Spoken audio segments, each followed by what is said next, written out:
Bismillahirrahmanirrahim. Assalamualaikum warahmatullahi wabarakatuh. Salam, Om Swastiastu, Namo Buddhaya, salam kebajikan. Perkenalkan, saya Sundari Rahman, PSEMM, dosen program studi manajemen Sekolah Tinggi Ilmu Ekonomi Makassar Maju. Saat ini, saya sedang mengikuti proses sertifikasi dosen yang diselenggarakan oleh Kementerian Pendidikan Tinggi, Sains dan Teknologi tahun 2026. Video ini saya susun sebagai pernyataan diri dosen dalam unjuk kerja Tridharma Perguruan Tinggi atau PDD-UKT-PT, khususnya dalam bidang pengajaran. Pada kesempatan ini, saya akan memaparkan mata kuliah saya ampu sesuai dengan bidang keilmuan saya, yaitu manajemen pemasaran. Adapun pembelajarannya dilakukan sebanyak 16 kali pertemuan yang meliputi 14 kali pertemuan tatap muka dan 2 kali ujian tengah semester dan ujian akhir semester. Mata kuliah manajemen pemasaran membahas mulai dari konsep dasar manajemen pemasaran, lingkungan pemasaran, perilaku konsumen, segmentasi, targeting dan positioning, serta bauran pemasaran 4P diantaranya strategi produk, strategi harga, promosi, dan tempat, dan penyusunan strategi pemasaran dan e-commerce. Adapun capaian pembelajaran lulusan atau CPL untuk prodi mata kuliah ini meliputi CPL 1, mahasiswa mampu menunjukkan sikap bertanggung jawab atas pekerjaan di bidang keahliannya. CPL 2, mampu menguasai konsep dasar dan praktek manajemen.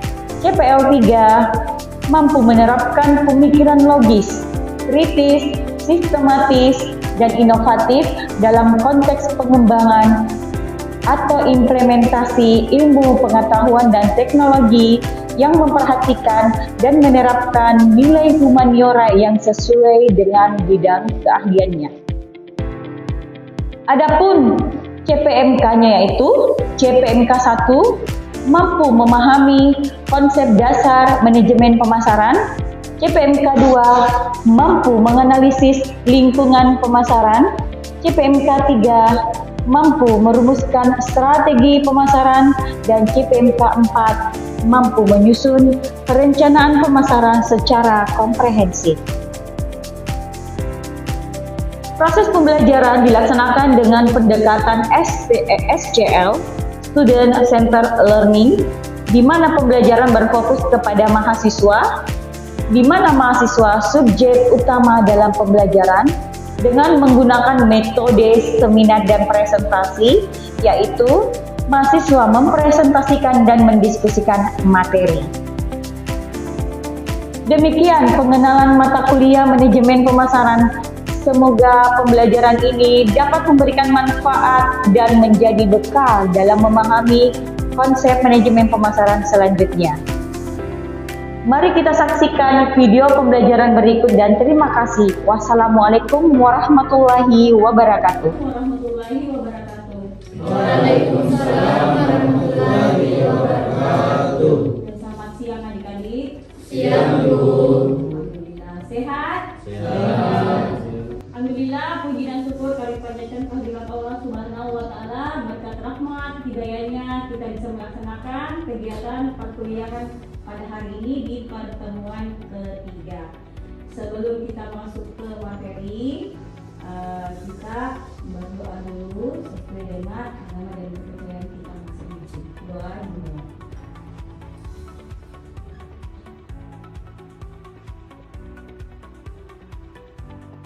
Selesai.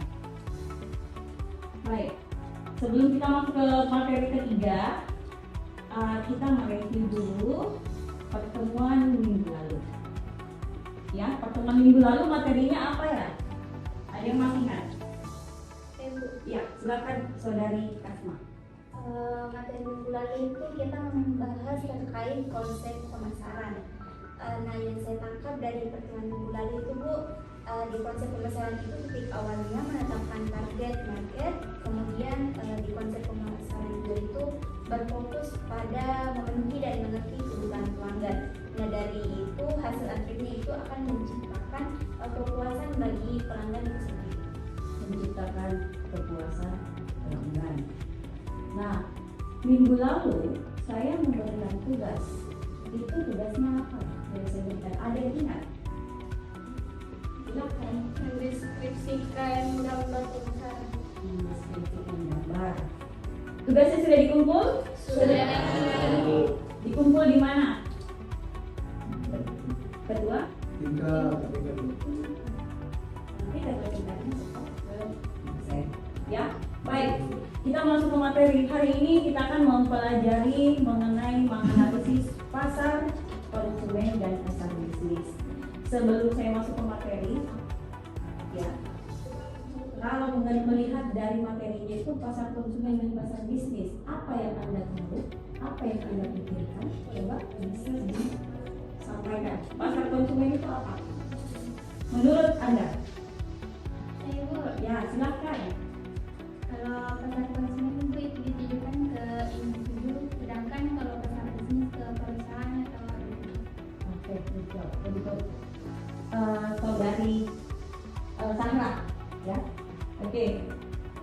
Nah, adapun capaian pembelajaran pada mata kuliah ini, ya, di mana mahasiswa mampu menganalisis pasar konsumen dan bisnis secara mandiri, itu masuk di JPMK 1. Nah, indikatornya ketepatan dalam menjelaskan model perilaku pasar konsumen, ya, ketepatan menjelaskan faktor-faktor yang mempengaruhi pembeli, ketepatan menjelaskan faktor-faktor yang mempengaruhi perilaku pembeli, ketepatan menganalisis pasar, ketepatan mengklasifikasi perilaku pembeli, dan kelima, ketepatan menganalisis proses keputusan pembelian. Tujuan pemasaran adalah di mana kita memenuhi dan memuaskan kebutuhan dan keinginan pelanggan sasaran. Olehnya itu, pemasar harus mempelajari keinginan, persepsi, preferensi, dan perilaku berbelanja, serta perilaku pembelian pelanggan sasaran. Nah, pasar konsumen adalah semua individu yang membeli barang dan jasa untuk konsumsi pribadi. Jadi pasar konsumen di mana individu yang membeli, ya, produk, ya, barang dan jasa untuk dikonsumsi pribadi atau dikonsumsi seluruh. Jenis pasar ini dikenal dengan istilah business to consumer atau biasa disebut B2C, ya, B2C. Dalam transaksi yang dilakukan, ya, pada pasar konsumen, produk dijual kepada pelanggan, baik itu digunakan untuk sendiri ataupun digunakan oleh anggota keluarga. Jadi bukan untuk dijual kembali, nah sasarannya kepada pengguna. Nah, perilaku pembelian masyarakat yang ada di pasar konsumen ini cenderung dipengaruhi oleh beberapa faktor seperti faktor pribadi, faktor budaya, sosial, dan juga psikologi. Kita berbicara faktor budaya. Faktor yang paling menonjol adalah faktor budaya. Ya, budaya dalam pasar konsumen ini memiliki peran sangat penting. Ya, di mana adanya kecenderungan suatu masyarakat berbudaya tidak konsumtif, kemungkinan besar pasar konsumen pun tidak akan ramai. Nah, begitu pula sebaliknya, karena ikut tren, ya, kalau kita masyarakat, ya, di warga Indonesia itu pasti dia kalau ikut tren, ikut diskon, mengejar hadiah, ya, itu menjadi sebuah faktor budaya. Di mana ada tren sekarang, pasti mereka berlomba-lomba ikut trennya lagi. Di mana ada diskon, pasti ada yang ramai. Benar, kalau warga Indonesia pasti begitu, masyarakat kita, ya. Nah, itu dikatakan faktor budaya, karena budayanya di Indonesia itu di mana dalam pasti rasa ingin tahunya lebih besar. Nah, walaupun sebenarnya itu kemudian bukan menjadi sebuah kebutuhan pokok, Tetapi karena ada peluang, ada diskon, ada tren, mereka ikut. Ya, mengejar hadiah. Pasar ini umumnya kami temui dalam kehidupan sehari-hari, terdiri dari konsumen perorangan atau rumah tangga, atau dikatakan non-bisnis. Contoh budaya misalnya di beberapa negara barat, budaya yang paling menonjol yaitu nilai achievement dan suksesnya. Jadi nilai achievementnya, nilai di budaya di luar itu mereka lebih berpikir, lebih fokusnya ke bagaimana hasil pencapaiannya dan bagaimana menjadi sukses, kemandirian, kemajuan, kesesuaian material, individualismenya dan sebagainya. Nilai demikian berbeda antara satu bangsa dengan bangsa lain, beda dengan bangsa kita. Ya, nah, kita lebih banyak dominan ke budaya. Faktor yang mempengaruhi pasar konsumen. Pertama, sosial, seperti ya, status sosial, kelompok acuan. Ini yang mempengaruhi mempengaruhi pasar konsumen. Pribadi, seperti usia, gaya hidup, pekerjaan, lingkungan ekonomi, serta konsep diri. Gaya hidup. Ya, kita berbicara gaya hidup. Faktor pribadi, gaya hidup memang itu. Apakah itu gaya hidup penting? Apakah gaya hidup penting? Kembali kepada pribadi.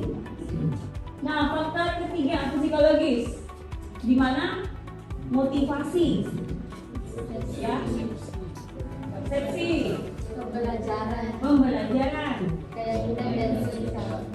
Faktor keempat yaitu budaya, norma, Dan budaya. karakteristik pasar konsumen. Nah, kalau pasar konsumen itu karakteristiknya seperti Banyak pembeli. mana Anda mengetahui banyak pembeli? Pasar tradisional. Ya, permintaannya elastis. Nah, keputusannya berdasarkan Preferensi. Ada referensi dari mana? Distribusinya luas. Distribusi luas. Model perilaku konsumen menurut Butler. Ya. Stimuli pemasaran mulai dari produk, harga, tempat, dan promosi. Apakah itu? Bauran dan biasa disebut dengan marketing mix atau 4P. Ya. Stimulus lainnya yaitu seperti ekonomi, teknologi, politik, dan budaya. Karakteristik pembelinya budaya, sosial, pribadi, dan psikologis. Bagaimana proses keputusan pembeliannya? Ada kendala masalah, mencari informasi, evaluasi keputusan dan perilaku pembeli. Itu proses. Setelah proses ke keputusan pembelian, di mana pelanggan melakukan pemilihan Produk, merek dan foto dan jumlah. Jadi melihat dulu produknya, saya mau beli ini, mereknya apa, ya, tokonya di mana, ya, pilihan waktunya kapan dia membelinya, dan pilihan jumlah berapa kualitasnya. Ya, jadi pasar konsumen, apakah kalau pasar konsumen memiliki stok atau stok yang banyak? Tidak, karena pembeliannya dalam jumlah yang karena penggunanya untuk ke pribadi. Tidak mungkin saya beli, saya sendiri yang pakai, saya sendiri yang menggunakan, saya beli dalam jumlah. Ini ada proses keputusan ini tadi sudah ya, penanganan masalah, pencarian informasi, evaluasi alternatif, keputusan pembelian dan perilaku setelah pasca pembelian. Bagaimana perilaku pasca pembelian? Review ulasan pembeli.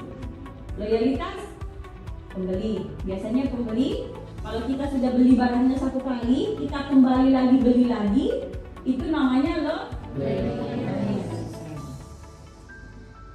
Pasar bisnis atau dikenal dengan dengan istilah business to business, merupakan kumpulan dari semua organisasi yang akan melakukan pembelian terhadap barang atau jasa sebagai bahan baku dalam produksi maupun untuk dijual kembali sebagai sarana bisnis.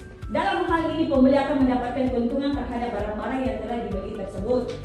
Jadi mereka membelinya untuk menghasilkan laba.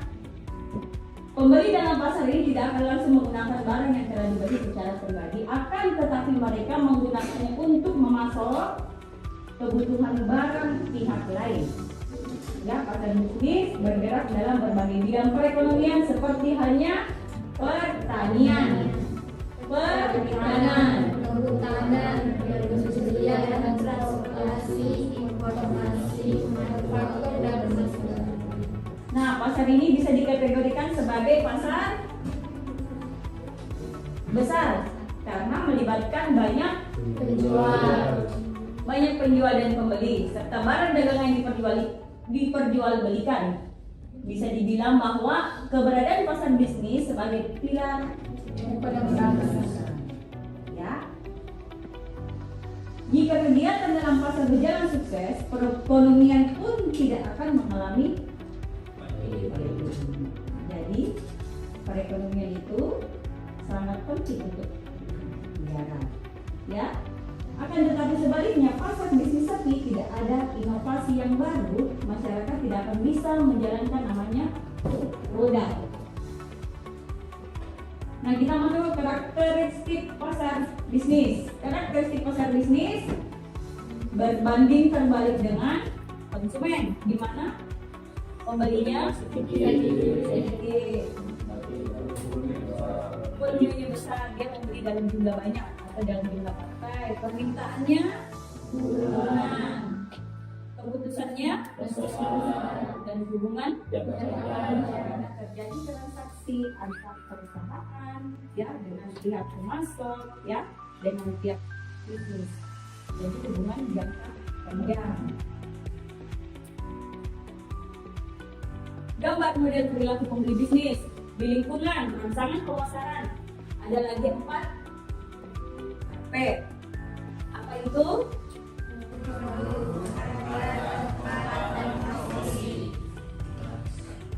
Rangsangan lainnya seperti ekonomi, teknologi, politik, budaya, persaingan. Nah, organisasi pembelinya, pusat pembelian, di mana proses keputusan pembeliannya pengaruhnya antar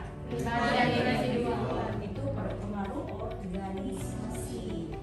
Respon pembelinya mulai dari pilihan, lalu kita masuk ke pilihan pemasok dengan jumlah pesanan memiliki persyaratan ya, waktu pengiriman karena dia bisnis, karena dia jumlah banyak, artinya ada proses waktu pengirimannya, tidak langsung kita beli hari ini, kita diantarkan hari ini ya, jadi ada proses untuk waktu pengiriman dan ada persyaratan, ada pelayanan dan ada pembayaran. Biasanya pembayarannya kita bayar dulu, nanti baru dikirim barangnya ya. Faktor yang mempengaruhi pasar bisnis seperti faktor lingkungan. Nah, lingkungan di mana tingkat permintaan, tingkat suku bunga, perkembangan teknologi, peraturan pemerintah dan persaingan tanggung jawab. Nah, kalau faktor organisasi, kebijakan, organisasi dan sistem yang spesifik. sistemnya spesifik. Jadi kalau bicara organisasi, faktor organisasi dia tentunya memiliki sistem yang spesifik secara detail. Faktor antar pribadi seperti Minat, kewenangan, status, empati, dan daya persuasi. daya persuasif. Nah, faktor keempat yaitu faktor individu seperti umur, penghasilan,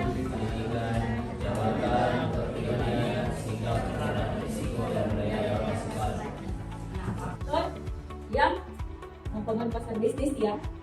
Oke, bagaimana proses keputusan pemilihan pasar? Kali ini sudah ya, dimana kita pertama kita kenali dulu masalahnya, baru kita rumuskan kebutuhan, baru kita spesifik produksinya, Ya, spesifik itu kita harus tahu mereknya, ya, komposisinya harus tahu secara detail.